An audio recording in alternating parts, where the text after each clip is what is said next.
Narsipatnam municipality పాత bus stand సమీపంలో మంగళవారం తెల్లవారుజామున ఒక పురాతన భవనం కూలిపోయింది. ఆ సమయంలో భవనంలో ఎవరూ లేకపోవడంతో ప్రమాదం తప్పింది.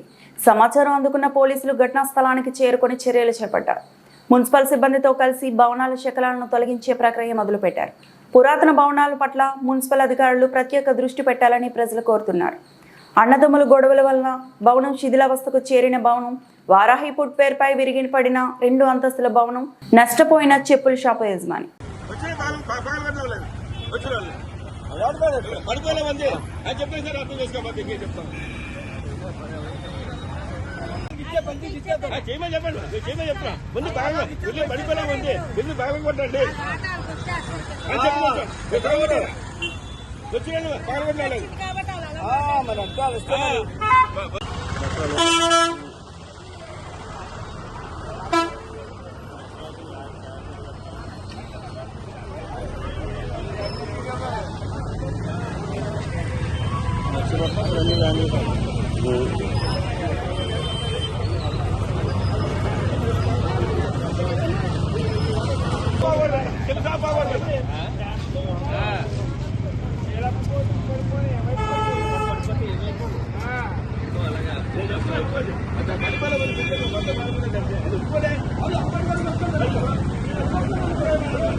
నా పేరు పెదిరెడ్ల అనిల్ కుమార్ అండి.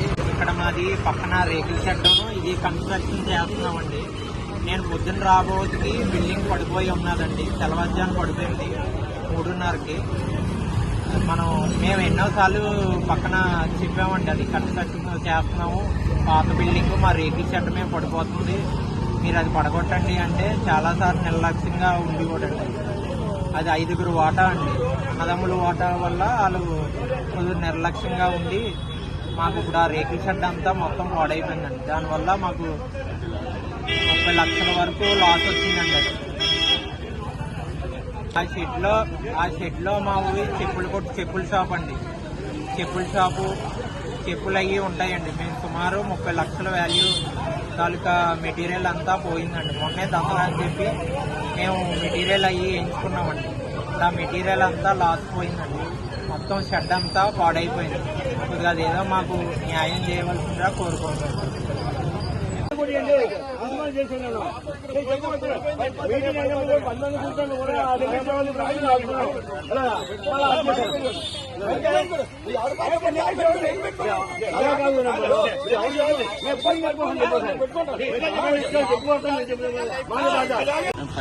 అండి.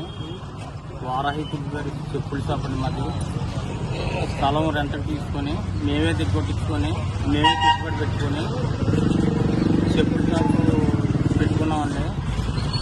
పక్క బిల్డింగ్ వాళ్ళు సగం కట్టేసి వదిలేసారండి. వదిలేస్తే అది ఈ రేకుల షెడ్ మీద పడిపోయి శుభ్రం కూలిపోయిందండి.